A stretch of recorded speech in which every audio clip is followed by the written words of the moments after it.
Vamos a saludar a esta hora de la mañana cuando son las 8:12 para hablar de lo que está ocurriendo con el crimen organizado y en particular con una de las aristas que más se han discutido, que es la del secreto bancario, al abogado especializado también en derechos humanos, Francisco Cox. ¿Cómo está, Francisco? Muy buenos días, gracias por poder conversar esta mañana.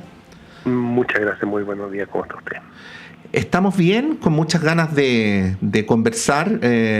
Bueno, en primer lugar, su apreciación general sobre esta discusión que tiene como punto de partida el crimen organizado, pero que ha tenido como la estación más álgida en las últimas horas el debate sobre el secreto bancario. Sí, a ver, yo creo que la discusión sobre el secreto bancario muestra un poco una paradoja en nuestro país, ¿no es cierto? Porque si recordamos, pues a lo mejor a la gente le parece que no tiene ninguna relación, pero está sustentado casi sobre el mismo principio.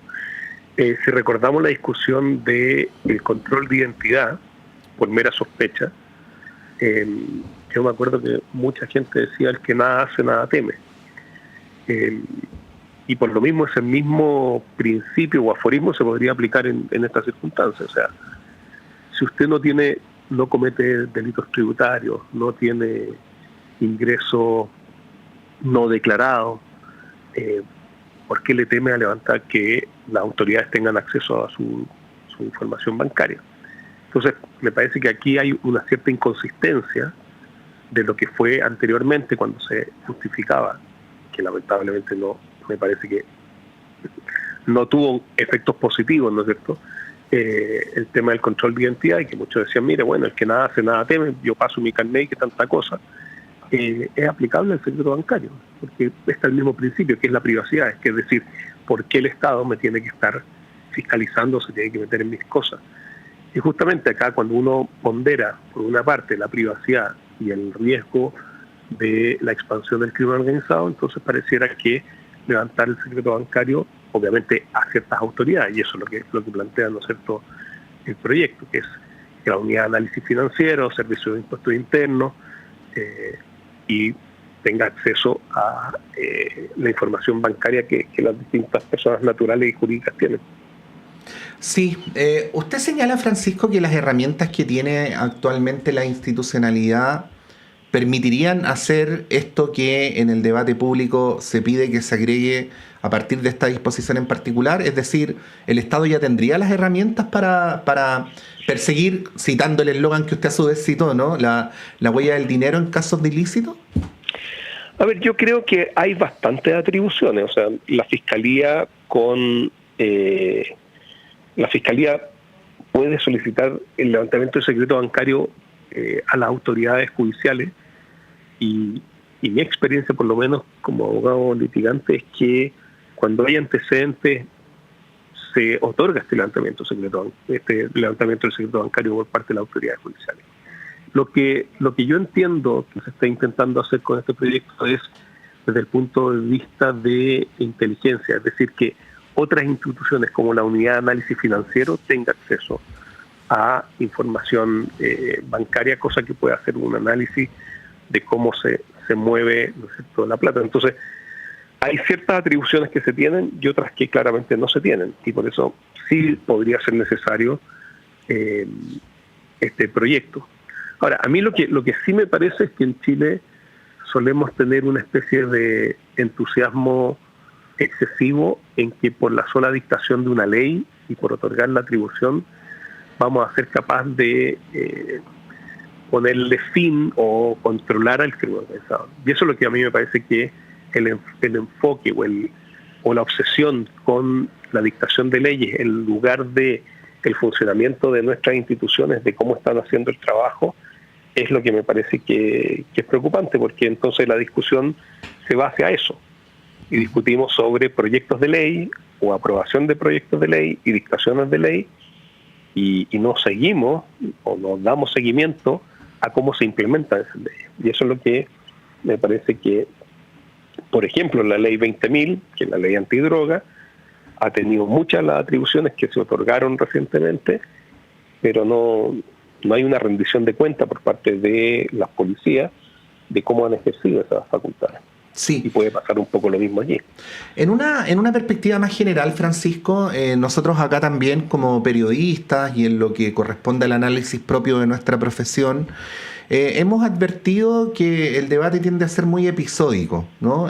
Y que de repente el sistema político, las fuerzas políticas se confrontan muy rudamente por cuestiones que aisladamente no se llega a comprender muy bien de qué manera ensamblan con el total, ni cuál es la estrategia del Estado en su amplio conjunto y en sus necesidades de reforma y en la necesidad no solamente de atender a la encuesta del domingo, sino a los requerimientos de mediano y largo plazo para enfrentar el crimen organizado. En esa perspectiva, que de lo que hemos conversado hasta el momento deduzco que es más o menos parecida a la que estás señalando tú, ¿qué aspectos que no están tan presentes en la discusión política o en la discusión mediática habría que tener en consideración para poder efectivamente cumplir con un propósito que no sea un eslogan espurio, ¿no? de avanzar en el enfrentamiento al crimen organizado?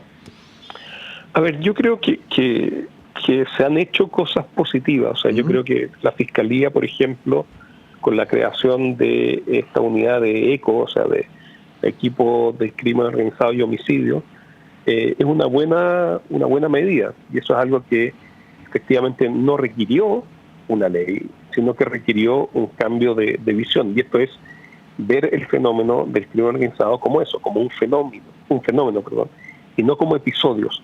Las fiscalías a veces investigan casos, ¿no es cierto?, solo casos, y a veces les falta la visión de conjunto.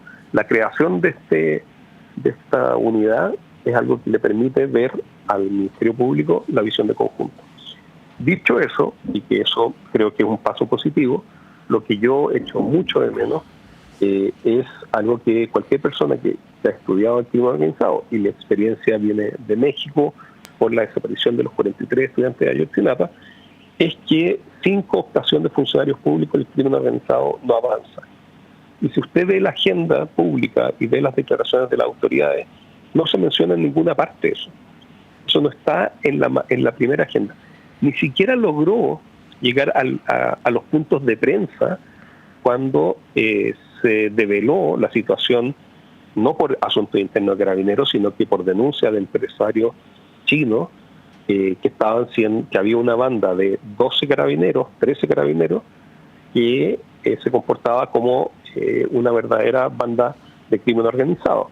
Que les pedía extorsión, que cuando no le pagaban los amenazaba, que los sacaba afuera y los golpeaba, que se quedaban con droga, que se quedaban con cigarrillos, y no estuvo en el primer punto de prensa. Yo recuerdo que ese mismo día el fiscal nacional dio una declaración sobre el tema de la detención de las personas del incendio de Valparaíso, pero no hizo punto de prensa sobre una de las situaciones más graves que ha vivido este país, que es que 13 carabineros se comportaron como el Tren de Aragua.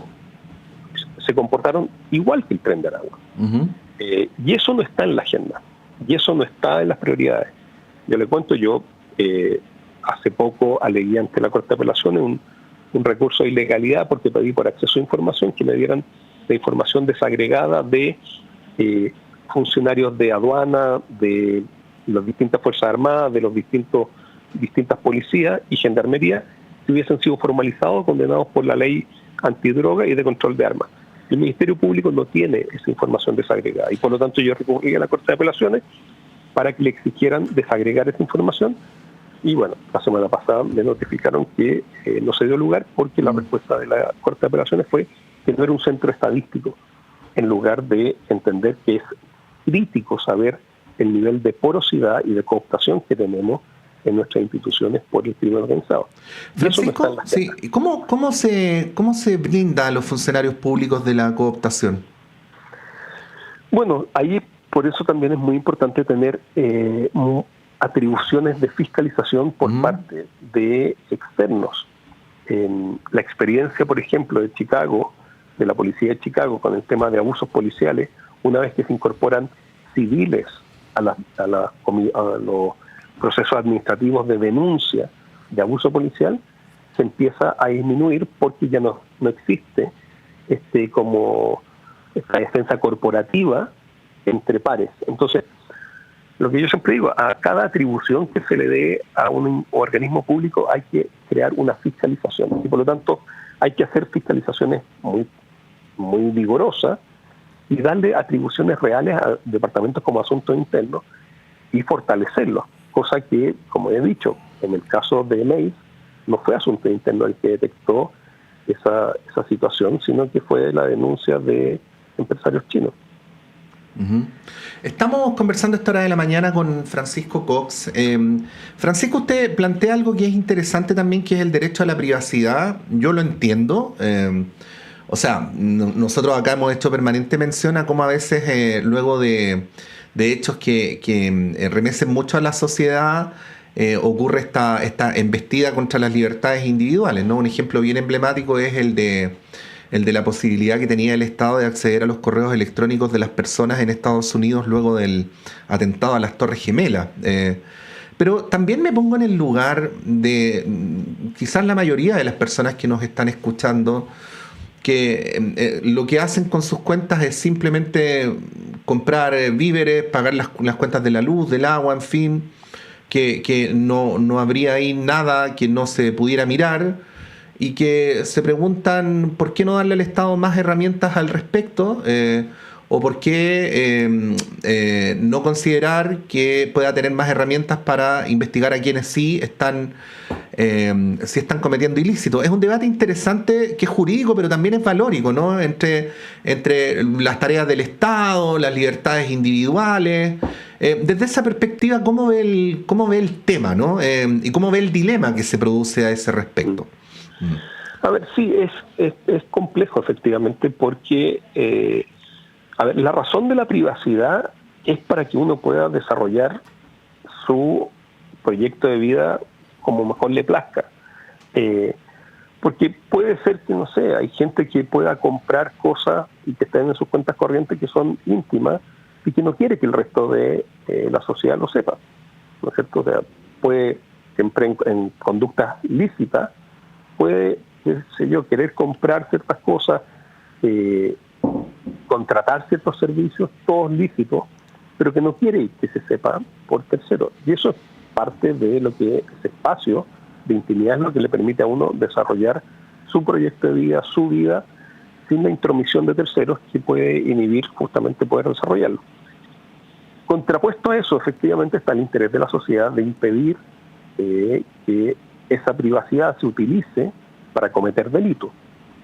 Ahora, por eso yo digo que existiendo indicios, en general los tribunales de garantía levantan el secreto bancario. Y es más, si vemos lo que se ha producido también desde el punto de vista tributario, los bancos tienen el deber de informar al Servicio de Impuestos Internos todo movimiento mayor a 1.500 UF, que creo que son ahora como 50 millones de pesos. Si pasan 50 millones de pesos por tu cuenta corriente, el banco tiene que informarlo al Servicio de Impuestos Internos. Por lo tanto, hay, ¿no es cierto? Ahí yo creo que hay un balance correcto entre estos dos conflictos. Y eso es algo que los jueces están haciendo constantemente y las autoridades públicas también deberán hacer constantemente. Y este balance entre, y lo que hace el Congreso, entre privacidad, derecho y el interés de la sociedad. Porque lo que usted decía es muy cierto. O sea, hay un autor, Ignatieff, que dice que lo que más se perdió del tema terrorista fue justamente la cantidad de derechos que se entregaron y que no se recuperan. Eso es algo que yo creo que también uno tiene que ser consciente. Es muy difícil recuperar derechos que se le entregan al Estado y por lo tanto se hace uno cada vez queda más restringido en los derechos. Y creo que efectivamente hay mucha gente que dice, bueno, mire, sabe que yo por seguridad estoy dispuesto a entregarlo todo. Otros no.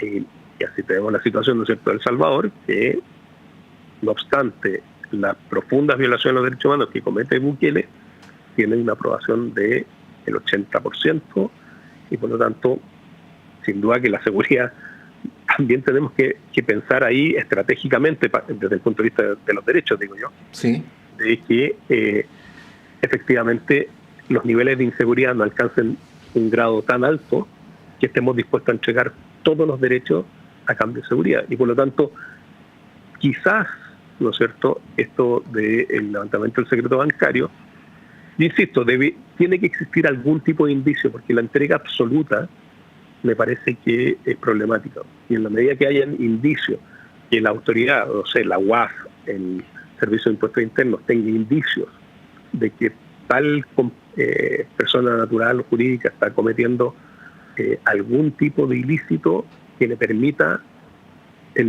levantar el secreto bancario, me parece que puede ser razonable. Francisco, esta es una pregunta que la hago con alturas, ¿eh? La hago para el análisis, no para que vayamos en una deriva demagógica o panfletaria. Y esta percepción de que cuando, o sea, que podría existir, ¿no? Que cuando se habla en este caso puntual, en este caso específico, de preservar derechos, tiene que ver más bien con el ámbito de los, voy a decirlo así en resumidas cuentas, de los poderosos, ¿no? De que en comparación con eso, las personas, tampoco me gusta decir comunes y corrientes, pero las personas no poderosas, que son el 90 y tantos % de la población, no tendrían nada que temer. Esa dimensión, y vuelvo a insistir, la planteo en una perspectiva del análisis, no de la deriva panfletaria por la que uno podría caminar. Sí, a ver, lo que pasa es que por eso yo le ponía el ejemplo, es complicado cuando uno está dispuesto a como ceder los derechos ajenos. Y eso es lo que yo creo que pasó un poco con el control de identidad. O sea, quienes votaron por el control de identidad sabían que ni ellos ni sus hijos probablemente iban a ser controlados por identidad, porque ellos no están, ¿no es cierto?, ellos no viven. Mi experiencia en la Legua Emergencia, cuando trabajé en las clínicas de la Diego Portales, era que ahí se controlaba la identidad arbitraria y a mansalva. Y esos contactos con la autoridad a veces son más violentos, más agresivos, y por lo tanto, efectivamente, o sea, yo creo que hay que tener cuidado con estos dobles estándares, y por lo tanto, quienes dijeron, oiga, ¿por qué le tiene tanto miedo que le controlen la identidad? Bueno, también preguntarle, oiga, ¿usted por qué tiene tanto miedo que le revisen sus cuentas corrientes? Entonces me parece que efectivamente hay una problemática ahí. Porque efectivamente quienes tienen cuenta corriente son ciertos sectores de la sociedad. Ahora, no olvidemos que cada vez más la clase media de este país también tiene acceso a tarjetas de crédito, tarjetas bancarias, cuentas corrientes, y por lo tanto también se ven expuestos a esa como intromisión del Estado dentro de su intimidad. Insisto, hay gente que puede decir, mira, ¿sabes qué? A mí no me importa.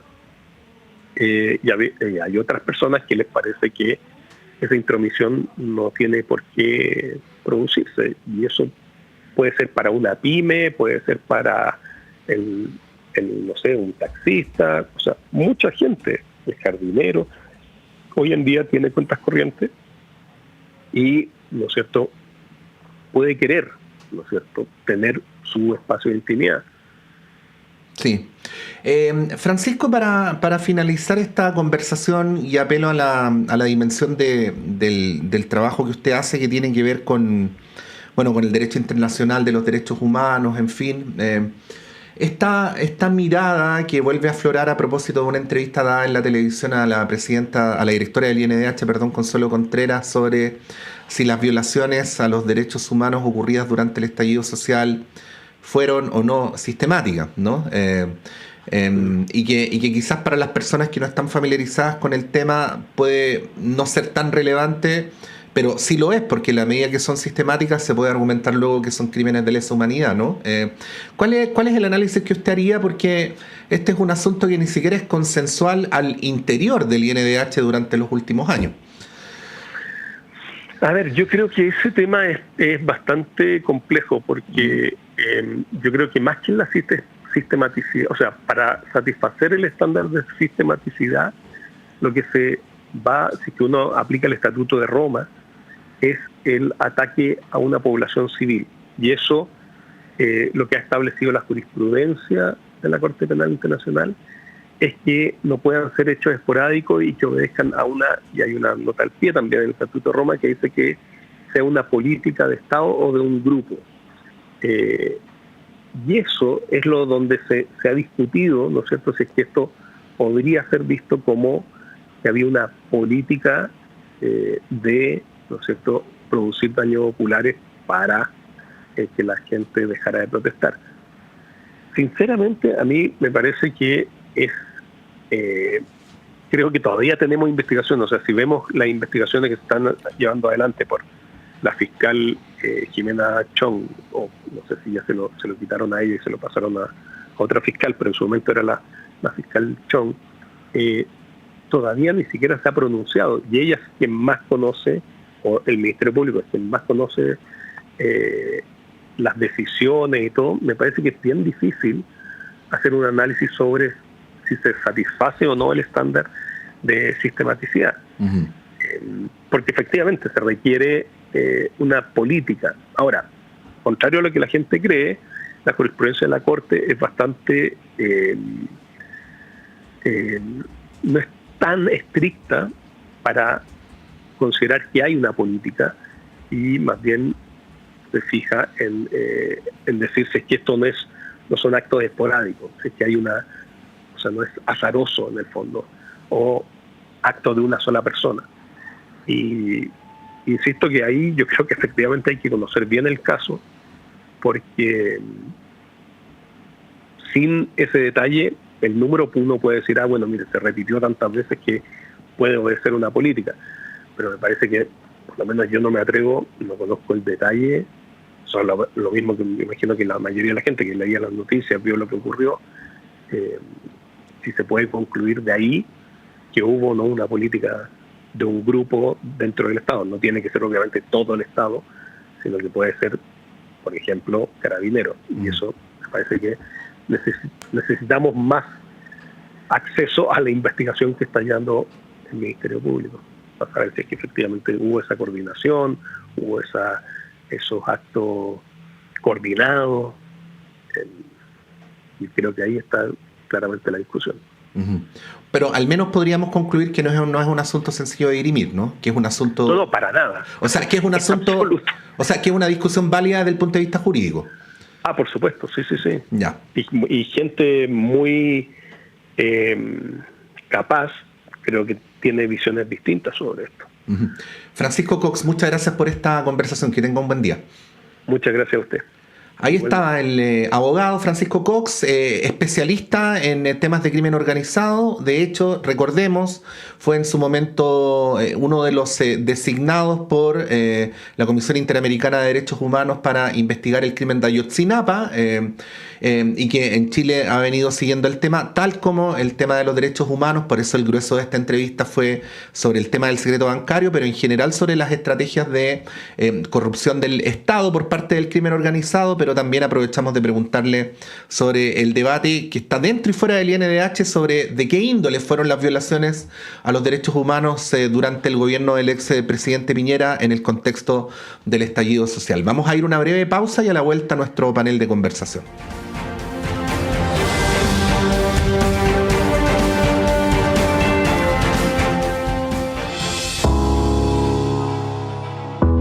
El Senado Universitario y Radio y Diario Universidad de Chile invitan a un nuevo foro radial Hablemos Todos, titulado ¿Cómo construir